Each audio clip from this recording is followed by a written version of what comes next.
আসসালামু আলাইকুম রহমতুল্লাহ। বর্তমান সময়ে আমরা খুবই ব্যস্ততার ভিতরে সময় পার করতেছি। কাজের ভাগটা এত পরিমাণে বেড়ে গেছে, মানে কোনটা রেখে কোনটা করবে এরকম একটা প্রতিদ্বন্দ্বিতার ভিতরে আমরা ভুগতেছি। যাই হোক, এখন যেহেতু সিজন চলতেছে সবাই ব্যস্ততার ভিতরে সময় পার করতেছে, কিন্তু তুলনামূলক আমাদের একটু বেশি ব্যস্ততার ভিতরে সময় পার করতেছি। তো কিছুদিন আগে আপনাদের একটা ভিডিওতে দেখাইছিলাম যে আমরা হাট থেকে পেঁপের চারা কিনে আনছিলাম। তো ওই চারাগুলো আমাদের লাগাইতে হবে, তো আনার পর আমাদের 2 দিন রেস্টে রাখতে বলছিল। তো আমাদের সময়ের জন্য আমরা লাগাইতে পারি না, 2 দিনের বেশি হয়ে গেছে আর কি, অনেক দিনই বেশি হয়ে গেছে। তো যাই হোক, চিন্তা ভাবনা করছিলাম চারাগুলো আমাদের লাগাইতে হবে, যদিও আমাদের অন্যান্য সাইডে কাজের ভাগটা বেশি, তো তার ভিতরেও আমাদের কাজটা করতে হবে। তো নানা বলছিল যে আমাদের 50 পিসের মতো চারা উনি লাগাই দেবে। মানে আমরা যেহেতু কীভাবে লাগাবো আর কি, যেহেতু নতুন লাগাচ্ছি, এর আগে কখনো লাগাইনি আর কি।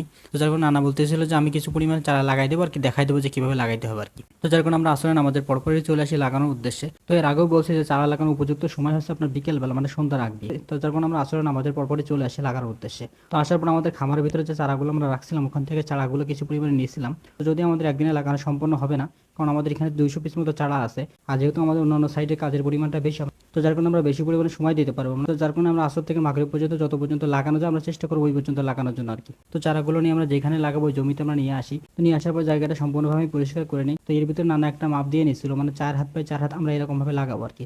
মানে আড়ে 4 হাত আর লাম্বায় 4 হাত, এর ভিতরে কিন্তু আমরা একটা করে চারা লাগানোর চেষ্টা করবো আর কি। তো ওইভাবে নানা মাপ দিয়ে নিছিল, নেওয়ার পরে নানা আগে গর্ত করে নিছিল, মানে আগে গর্ত করার পরে পরে চারা লাগাবে আর কি।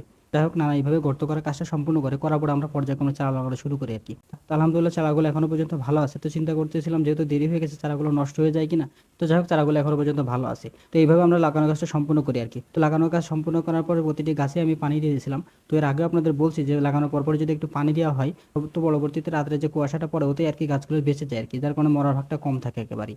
তো যাই হোক, এইভাবে আমরা কাজটা সম্পূর্ণ করি আর কি। তো একটা বিষয় আপনাদের বলি আর কি, অনেকে হয়তো ভাবতে পারেন যে আমরা এরকম ভাবে গাছ লাগাচ্ছি কিসের জন্য আর কি, মানে জমি আগে প্রস্তুত করি না তারপরে গাছ লাগানো উচিত আর কি। তো সেরকম ভাবে আমাদের জায়গা না থাকার কারণে আমরা এরকম ভাবে লাগানোর চেষ্টা করছি আর কি। তো অনেকে বলতে পারেন যে আগে চাষ দিয়ে তারপরে গাছ লাগানোর দরকার ছিল। তো মূলত আমাদের সেরকম পরিবেশ এবং পরিস্থিতি কোনোটাই নেই, তো যার কারণে আমরা এরকম ভাবে লাগানোর চেষ্টা করতেছিলাম। তো যেহেতু আমি কৃষিতে নতুন আর কি, যার কারণে অনেক কিছু আমার শেখার আছে। তো ইনশাল্লাহ সামনে পরবর্তীতে আস্তে আস্তে শিখে নেওয়ার চেষ্টা করব। তো সকলে আমার জন্য দোয়া করবেন, আল্লাহ তাআলা যেন আমার কৃষিতে বারাকাত দান করে। আজ এই পর্যন্ত, সকলে ভালো থাকবেন, সুস্থ থাকবেন। আসসালামু আলাইকুম।